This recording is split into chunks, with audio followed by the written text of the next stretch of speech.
नमस्कार मित्रों, हमारी सीरीज चल रही है एपिसोड नंबर 16 की, जिससे हम बात कर रहे हैं भृगु संहिता की। भृगु संहिता के अंतर्गत आज हम बात करने जा रहे हैं वृषभ लग्न के नवम भाव में ये मंगल स्थित हो तो उसके क्या फलादेश होंगे। प्रथम भाव में 2 नंबर का मतलब होता है वृषभ लग्न, और वृषभ लग्न में मंगल सप्तम भाव और द्वादश भाव 2 भावों का स्वामी होता है। सप्तम भाव के सापेक्ष जब ये मंगल अपने स्थान से तृतीय स्थान और कुंडली के नवम स्थान में स्थित हो जाता है तो यह अत्यंत शुभ फल प्रदान करने वाला बन जाता है। बेसिकली यह राजयोग का निर्माण करने वाला बन जाता है। जब हमने लघु पाराशरी की बात आपसे करी थी तो आपको बताया था कि चतुर्थ भाव, सप्तम भाव और दशम भाव ये तीनों ही केंद्र भाव होते हैं, और पंचम भाव और नवम भाव ये दोनों त्रिकोण भाव होते हैं। जब कभी भी किसी भी केंद्र का किसी त्रिकोण से संबंध बन जाता है, जैसे कि ये तीनों केंद्र भाव है, यदि चतुर्थ भाव का अथवा सप्तम भाव का अथवा दशम भाव का संबंध पंचम भाव से अथवा नवम भाव से बन जाता है तो यह राजयोग का निर्माण करने वाला बन जाता है। देखिए, इन तीनों में से किसी भी एक भाव का और इन दोनों में से किसी भी एक भाव का संबंध बनना चाहिए, लेकिन केंद्र और त्रिकोण का संबंध बनना चाहिए। किसी भी केंद्र का किसी भी त्रिकोण से संबंध बनना चाहिए, तब यह राजयोग का निर्माण करने वाला बन जाता है। यहाँ पर एक ध्यान देने वाली और बात है कि चतुर्थ भाव से सप्तम भाव बलीय होता है, सप्तम भाव से दशम भाव बलीय होता है।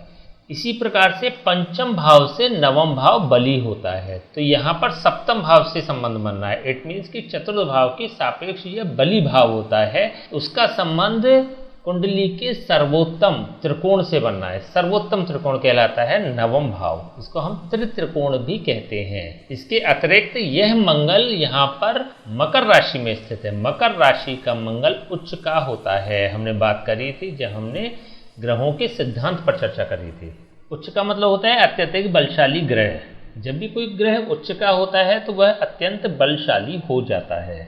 यहाँ पर मंगल को पूर्ण बल प्राप्त हो रहा है। देखिए, सप्तम भाव होता है जीवन साथी का, सप्तम भाव होता है बिजनेस पार्टनरशिप का, और सप्तम भाव होता है रेगुलर इनकम का। तो इन तीनों के ही सापेक्ष और सप्तम भाव से संबंधित अन्य भी कंटेंट जो कि हम बात कर चुके हैं, जहां हमने एपिसोड नंबर 6 में प्रथम भाव से द्वादश भाव के बारे में विस्तृत चर्चा करी थी। तो यदि आपको उसके बारे में जानना है तो एपिसोड 6 की आप सीरीज देख सकते हैं, जिसमें कि सप्तम भाव से संबंधित आपको कंटेंट्स प्राप्त हो जाएंगे। यदि इन जनरल बात करें तो सप्तम भाव होता है जीवन साथी का।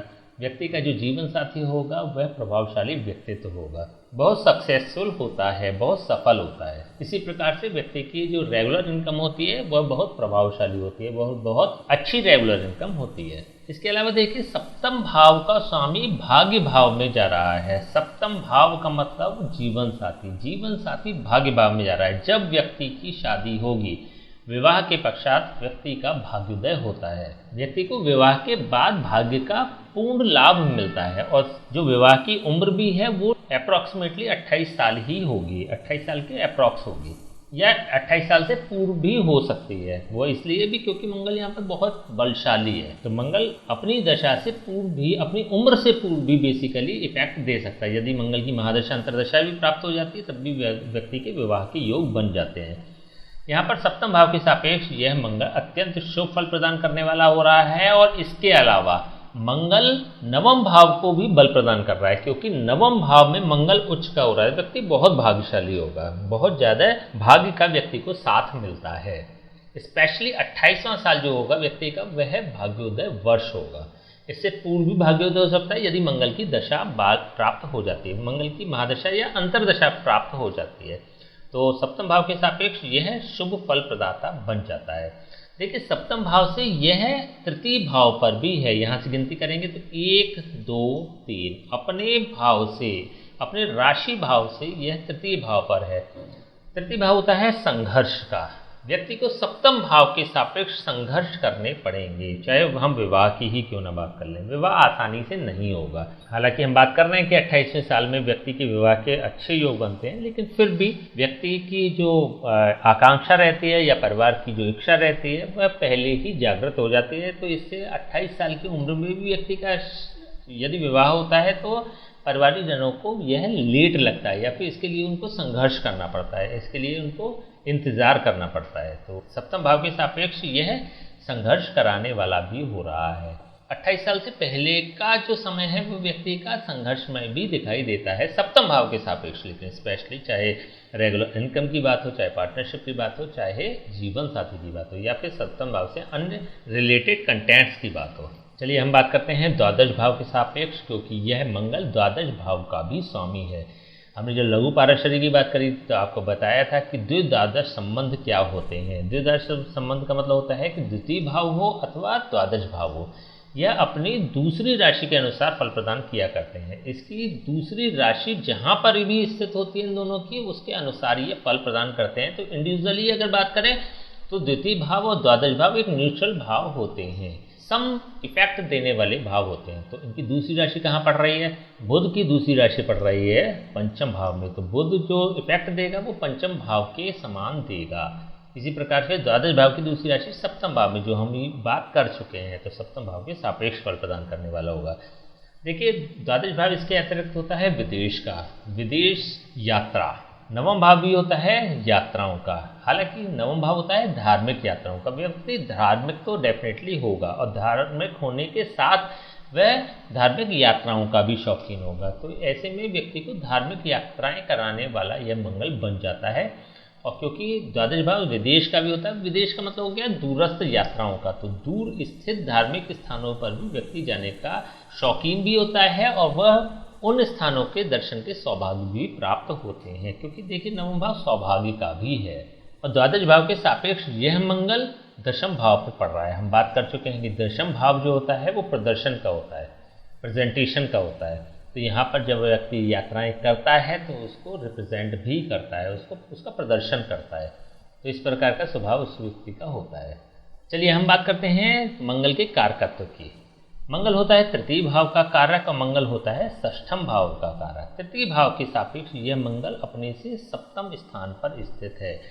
जब भी कोई ग्रह अपने ठीक सप्तम स्थान पर स्थित होता है तो संबंधित भाव को बल प्रदान करने वाला होता है। यहाँ पर तृतीय भाव मतलब संघर्ष भाव का स्वामी मंगल भाग्य भाव में जा रहा है, तो व्यक्ति को संघर्ष तो करना पड़ेगा, लेकिन एक समय के बाद जब वह संघर्ष करता है, प्रयास करता है, एफर्ट्स करता है, तो उसको उसका फल भी कई गुना होकर प्राप्त होता है। तो व्यक्ति के जो एफर्ट्स होते हैं, संघर्ष होते हैं, वो जाया नहीं जाते, वो बेकार नहीं जाते, तो व्यक्ति को उसका आउटपुट भी प्राप्त होता है।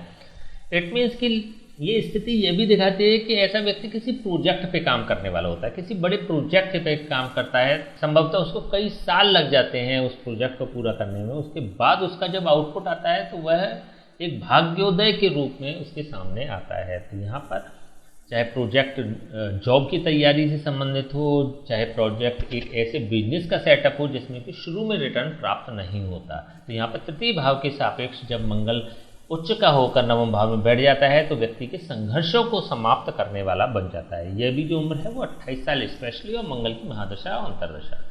षष्ठम भाव के सापेक्ष ये मंगल अपने स्थान से चतुर्थ भाव पर है। चतुर्थ भाव मतलब सुख भाव, रोग ऋण और शत्रु का सुख भाव नवम भाव होता है, जहाँ पर उच्च का मंगल स्थित है। चाहे रोग की बात करें, चाहे ऋण की बात करें, चाहे शत्रु की बात करें, इन सबसे संबंधित व्यक्ति को लाभ प्राप्त होते हैं। व्यक्ति रोग से लाभ प्राप्त करने वाला होता है, ऋण से लाभ प्राप्त करने वाला होता है और शत्रुओं से भी लाभ प्राप्त करने वाला होता है। तो इट मीन्स कि कहीं मेडिकल की फील्ड से जुड़ा हो सकता है, फाइनेंस की कंपनी से जुड़ा हो सकता है, या फाइनेंस से संबंधित किसी विभाग से जुड़ा हो सकता है, या किसी कार्य से जुड़ा हो सकता है। शत्रुओं को विजय प्राप्त करने वाला भी होता है। शत्रुओं से मतलब किसी डिफेंस से संबंधित सप्लाई हो सकती है, या जॉब हो सकती है, किसी मिलिट्री आर्मी या पुलिस से संबंधित किसी इंटरफेयर कर सकता है किसी बिजनेस में या जॉब में। तो इस प्रकार के योग भी देखने को मिलते हैं। हालांकि मंगल भी जो होता है वह शूरता वीरता पराक्रम का कारक होता है, क्रोध धीरज और गंभीरता का कारक होता है। तो यहाँ पर इन सभी के गुण व्यक्ति को प्राप्त होंगे। व्यक्ति बहुत मेहनती भी होगा, शूर होगा, शूरता वीरता वाला होगा, पराक्रम वाला होगा, क्रोध धीरज और गंभीरता उसके स्वभाव में होगी। क्रोध भी कभी विध्वंसकारी ऐसे व्यक्तियों का नहीं होता। लेकिन हाँ, यदि हम द्वादश भाव के सापेक्ष बात करते हैं तो थोड़ी सी नेगेटिविटी ये हो रही है कि यहाँ पर तृक भाव का स्वामी नवम भाव में स्थित हो रहा है। जब तृक भाव का स्वामी नवम भाव में स्थित होता है तो नवम भाव को पीड़ित करने वाला बन जाता है। लेकिन वही जो हम लगातार बात कर रहे हैं, 28 साल की उम्र से पूर्व का जो समय होगा वो संघर्ष वाला होगा, उसके बाद का जो समय होगा वो इफेक्टिव होगा और भाग्योदय वाला होगा। तो यहाँ पर द्वादश भाव के सापेक्ष भी यदि हम देखते हैं तो यह मंगल 28 साल की उम्र से पहले व्यक्ति को संघर्ष करा सकता है। चलिए हम बात करते हैं इसकी दृष्टियों की। मंगल की 3 दृष्टियाँ होती हैं। चतुर्थ दृष्टि से यह द्वादश भाव को देख रहा है। सप्तम दृष्टि से यह तृतीय भाव को देख रहा है। और अष्टम दृष्टि से यह चतुर्थ भाव को देखने वाला बन रहा है। चलिए हम बात करते हैं पहले चतुर्थ दृष्टि की। हमने बात करी थी कि मंगल की चतुर्थ दृष्टि सुख प्रदान करने वाली होती है। मंगल की चतुर्थ दृष्टि रक्षात्मक इफेक्ट प्रदान करने वाली होती है। तो क्योंकि यह द्वादश भाव को देख रहा है, द्वादश भाव ने बताया कि यात्राओं का कारक होता है, खर्चों का कारक होता है, व्यय का कारक होता है, हानियों का कारक होता है। तो यहाँ पर ये मंगल इन सभी को प्रोटेक्ट करने वाला होगा। द्वादश भाव नींद का भी कारक होता है, द्वादश भाव भोग का भी कारक होता है। तो चाहे हम भोग की बात करें, चाहे हम नींद की बात करें, व्यक्ति को यह सुख भी जीवन में प्राप्त हो जाते हैं। तो द्वादश भाव के सापेक्ष उच्च का मंगल फ्रूटफुल होगा, फायदेमंद होगा, व्यक्ति को लाभ प्रदान करने वाला बन जाता है। देखिए यहाँ पर विदेश का भी सीधे कनेक्शन बन रहा है क्योंकि मंगल की जो सीधी दृष्टि पड़ रही है, चतुर्थ दृष्टि, वह द्वादश भाव पर पड़ रही है। तो कहीं एमएनसी कंपनी से भी व्यक्ति जुड़ सकता है या विदेश से डायरेक्टली भी वह व्यक्ति जुड़ सकता है।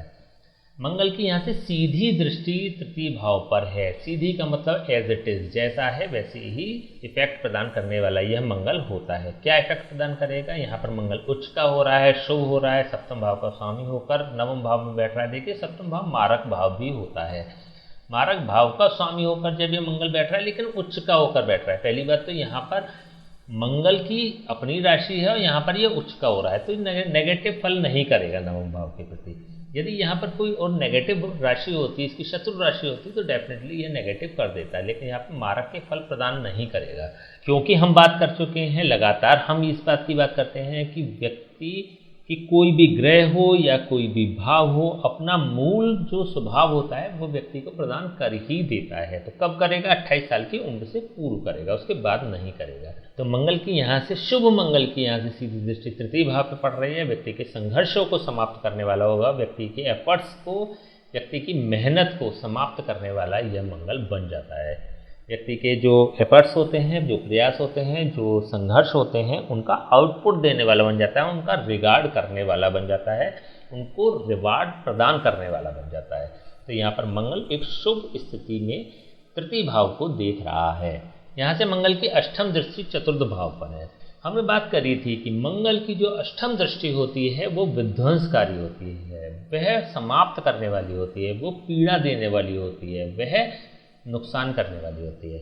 मंगल की, उच्च के मंगल की, देखिए यहाँ पर अब पावरफुल मंगल है, तो जिस पावर के साथ ये पॉजिटिविटी कर रहा है उसी पावर के साथ ये नेगेटिविटी करेगा। क्योंकि हमने बात करी थी कि उच्च का मतलब सीधा सा ये होता है कि वह ताकत वाला ग्रह हो जाता है, वो ताकतवर ग्रह हो जाता है। इससे इसका कतई यह मतलब नहीं है कि यह हमेशा फायदा ही प्रदान करेगा, यह हमेशा लाभ ही प्रदान करेगा। तो क्योंकि यहाँ से अष्टम दृष्टि पड़ रही है तो चतुर्थ भाव को नुकसान प्रदान करने वाली होगी। स्पेशली 28 साल की मंगल की उम्र होती है, 28 साल तक मंगल अपनी पूर्ण मैच्योरिटी पर होता है, तो शुभ फल करेगा अथवा अशुभ फल करेगा, जो भी फल करेगा वो स्पेशली 28 साल की उम्र तक ही करेगा। क्योंकि देखिए यहाँ पर मंगल नवम भाव में है। हम लगातार ये बात कर रहे हैं कि 28 साल की उम्र से पूर्ण नेगेटिव करेगा, उसके बाद नेगेटिव नहीं करेगा। ऐसा क्यों? क्योंकि बाद में भी तो कर सकता है ये, तो इसका भी एक कारण है। वह कारण क्या है कि मंगल एक पृष्ठोदय ग्रह होता है, अपनी दशा के अंत में फल प्रदान करने वाला यह ग्रह होता है। तो अपनी भोग्य दशा के जब अंत में यह शुभ फल प्रदान करेगा, तो जो इसकी नेगेटिविटी होगी ना, वो भोग्य दशा के प्रारंभ में प्रदान कर देगा। क्योंकि यहाँ पर भाग्य भाव में मंगल स्थित है।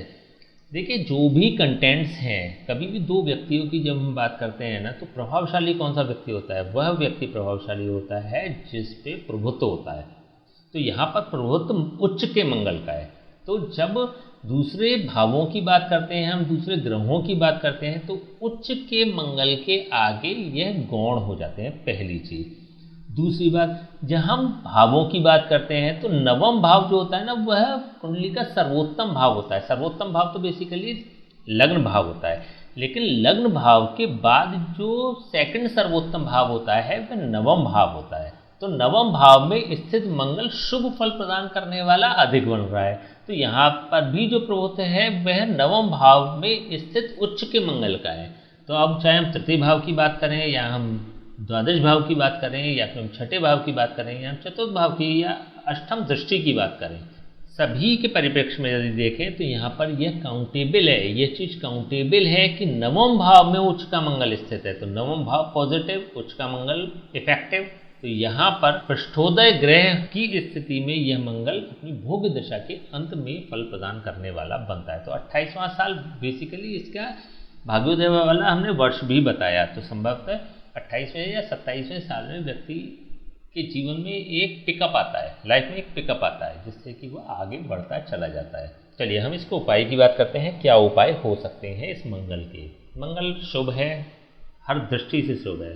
सप्तम भाव का स्वामी होकर या द्वादश भाव का स्वामी होकर नवम भाव में स्थित है उच्च का, और नवम भाव में बैठने के बाद अगर सप्तम भाव के सापेक्ष या द्वादश भाव के सापेक्ष उसके जो नेगेटिव इफेक्ट होते भी हैं वह नवम भाव में ड्रॉप कर देता है, स्वयं शुभ हो जाता है, स्वयं शुद्ध हो जाता है। तो यहाँ पर मंगल तो प्योर शुद्ध हो गया। तो यहाँ पर इसके उपाय की भी आवश्यकता नहीं है।